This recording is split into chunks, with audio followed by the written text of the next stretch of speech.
So Wonder Woman 3 gets the axe. Basically, it says Patty Jenkins' Wonder Woman 3 is not moving forward as DC Studios or as DC Movies hits a turning point.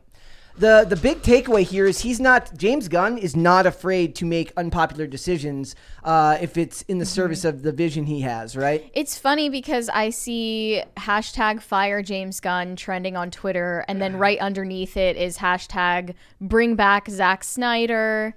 Everyone is saying that Zack Snyder will be the solution to save the DCU, but like it's looking like it's too late at this point, and it's not even money that prevented them from going forward with Wonder Woman 3. Maybe it's just James Gunn's deranged view of quality control. Yeah.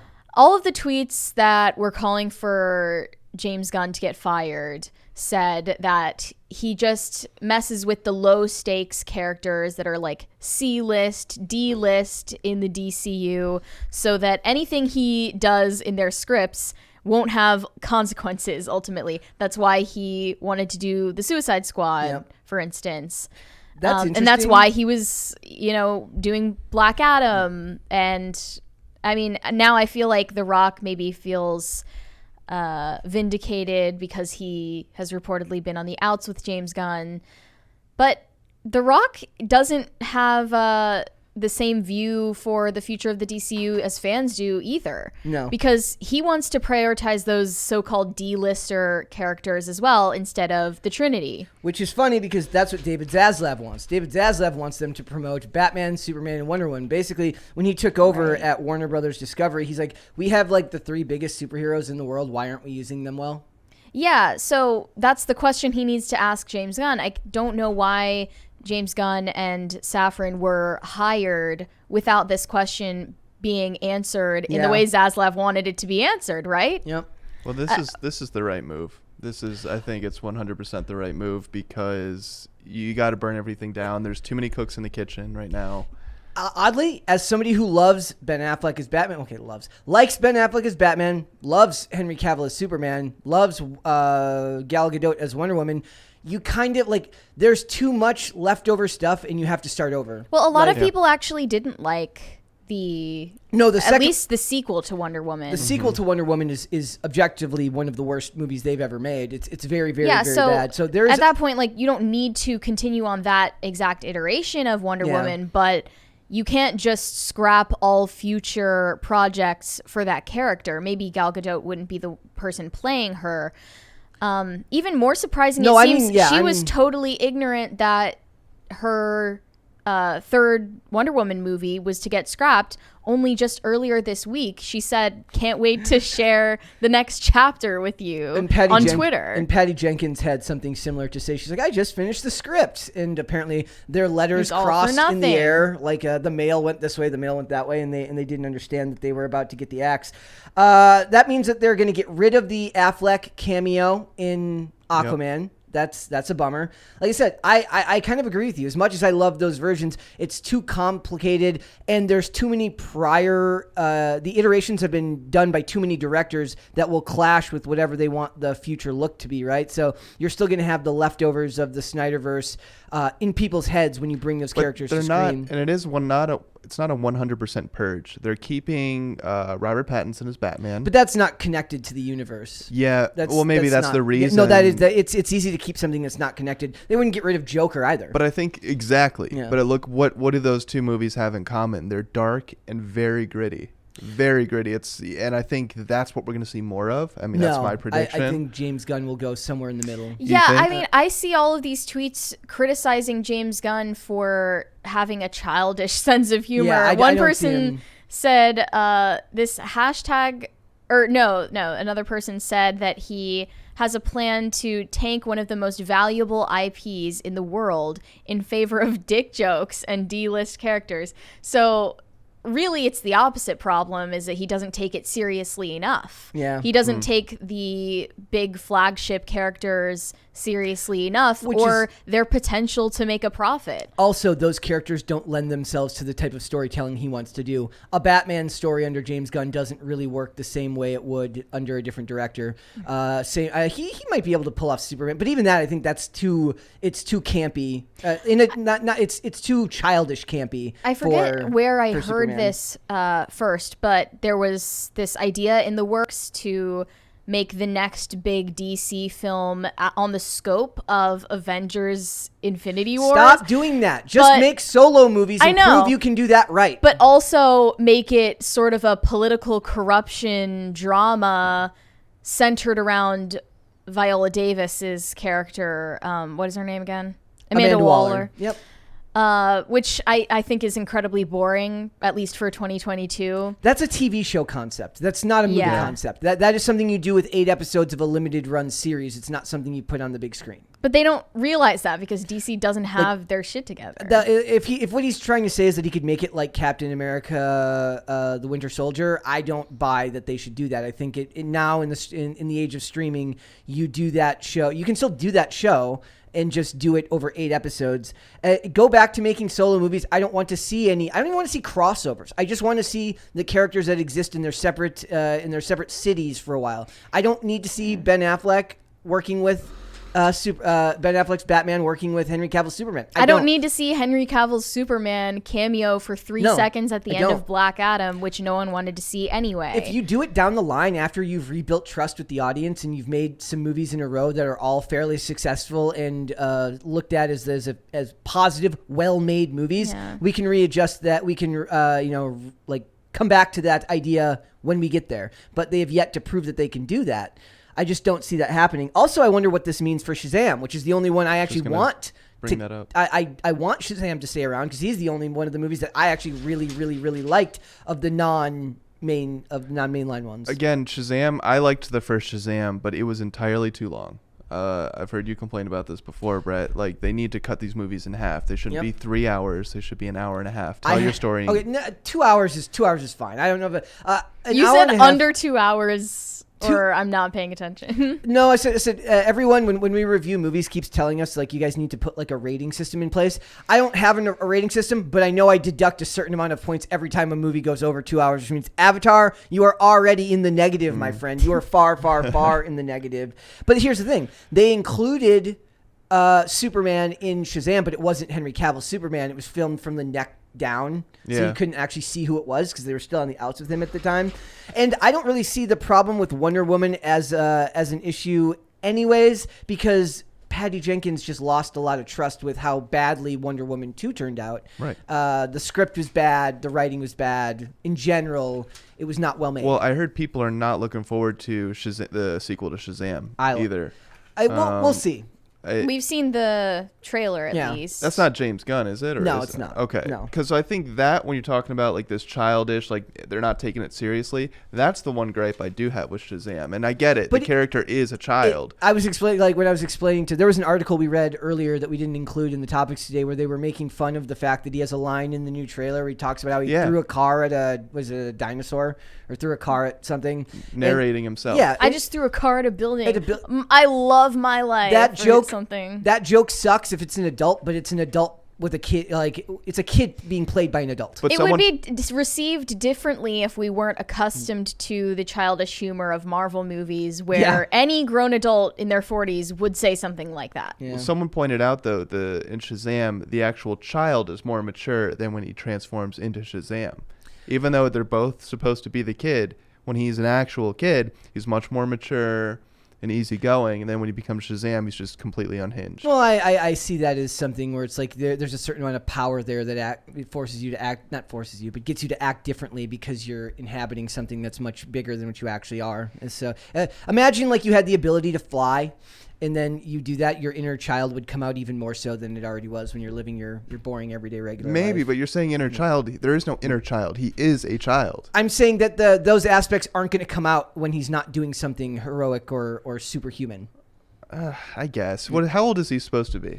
15 or 16, I think. in that movie. I really? I thought younger. Yeah, that's what I thought. Oh, I mean the sequel. I think he's supposed to be playing older? 16 or 16 or 17. I haven't looked into the timeline for that one. But there's you could leave that up. I also would be fine with them not connecting the universes at all. I don't need connected universes. It's a gimmick now. It made sense a decade ago. It doesn't make sense now to me in lieu of good, like if it sacrifices good storytelling. Yeah, but you got to see, with how good the Joker movie was, I want to see that. I want to see how that version of Joker starts impacting other characters. I don't. I want it to. I don't want to have to see. I don't want to have to reconcile the tone of that movie with the tone of a character done in another movie that was completely differently. Well, that's why from the beginning of this conversation, I said I like what he's doing. He's completely going from a clean slate, so he can do that. Right now, one of the problems DC has is... Thank you. Oh, it's a Christmas party. Right on. Ho! Merry Christmas! You guys ever go to Secret Santa when you were a kid? Or I'm sorry, did you go to the mall to see Santa when you were a kid? Oh yeah. Yeah? I mean, once or twice, but I hated it. I don't know if I ever did that. I don't think I ever did that. Really? Isn't it weird how we have traditions like that are completely for adults? You guys still don't do that? Like, I do like the idea that there was a tradition of like, hey son, hey daughter, let me take you to the mall so you can sit on a complete stranger's lap. You also went and saw the Easter Bunny. Yeah, I didn't do that either. Did you do that, Mary? No, that sounds even more terrifying. Oh, come on. Than Santa. So, I mean, you were in the middle of saying something. Yes. I don't know if you remember what it was. No, I was just saying, I was kind of just bringing the point back to the beginning is like, this is why he's clean, wiping all these projects off, and he's going to start fresh, so he can connect them in a way that makes sense. Because I agree, the Joker's not going to fit with Shazam. Nope. At all. So you got to start over. It's also really funny too because it means that Ezra Miller will be his own undoing because they're going to use Flashpoint Paradox as the way to redo the story. So they can both recast him as well as all of these other actors. And here's the other thing: they would win a lot of points if they do the casting changes. Say you get a new Batman, new Superman, and new Wonder Woman. Well, actually, no, let me rephrase that: a new Batman, a new Superman, and a new Flash, and you don't just make it female characters. Like if you actually just keep the characters generally the same, but hire new actors that looked similar to them, you'd be a lot better off. Wait, what female characters? I'm saying as long as they don't go to Supergirl rather than Superman. Yeah. Like, well, I mean that's a more excusable or if Batgirl. It's a TV show. Yeah. But that's what they were like. Supergirl. I'm sorry. Supergirl was supposed to be in the Flash movie, and she'll be in the Flash movie. No Henry Cavill. Mm-hmm. You're better off just starting from scratch. Dump it all. I say dump it all. Keep Robert Pattinson. I didn't even like the Batman that much. I thought it was too long. I thought it dragged. I thought it was dragged out, but I liked the character. But are you saying that like Robert Pattinson's Batman should cameo in Aquaman 2? No. I'm saying scratch all of this and just give them their own projects and leave them apart and separate for at least 5 years. Like make a movie, 2 movies a year, none of them connecting. We can revisit this concept later. Which by that time, who knows where Marvel will be? They might have flamed out by then and be down and out with the concept. Since a lot of people aren't exactly excited for.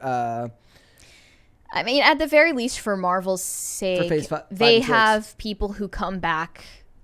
Like time and time again, they come back to any Marvel movie in theaters. And then when it comes to DC fans, they're very loud on the internet, but when it comes to actually going to the movies, including Black Adam, they're nowhere to be seen. And they have like constant infighting and complaining.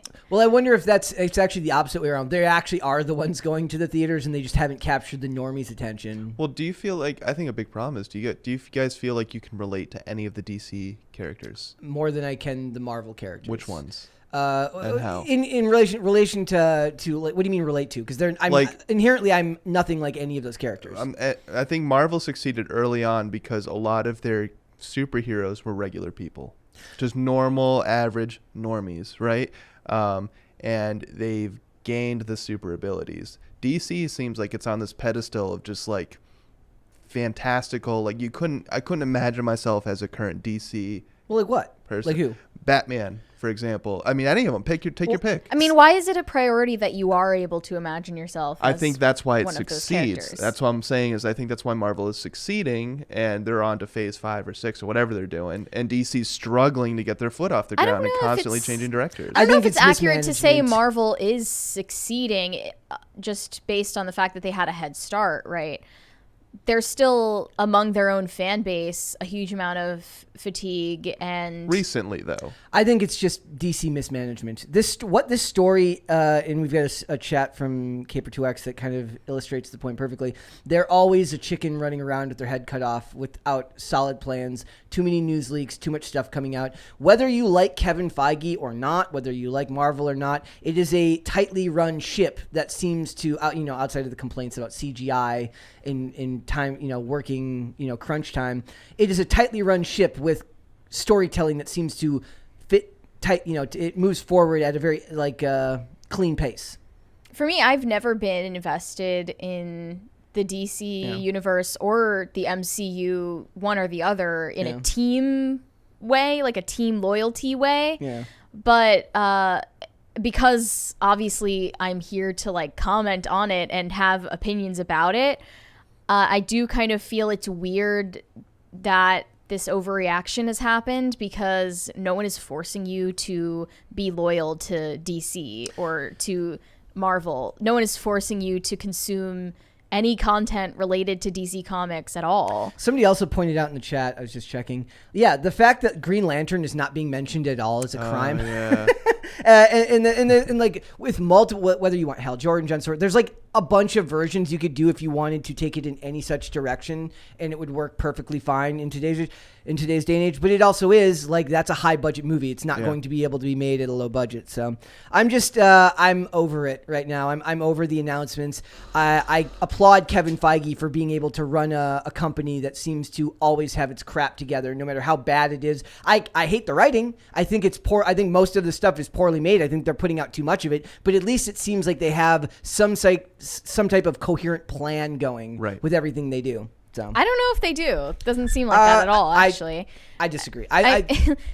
When they announce their projects, you get a 10-year, you get a map of when these things are supposed to come out. And barring a few small changes, they come out when they say they're going to come out. Is the product mediocre? That hasn't been given to us yet. There's no... For 5 and 6, it has. But they might review it. Are you talking about Marvel? Yeah. Okay, I thought you were talking about DC. No, I'm talking about Marvel. I said, say what you want about Marvel, but it is a much better run company, even if the storytelling is atrocious. They've also had more wins than L's recently. I mean, not their series, recently, before. Their series, their Disney Plus series, have been received pretty well.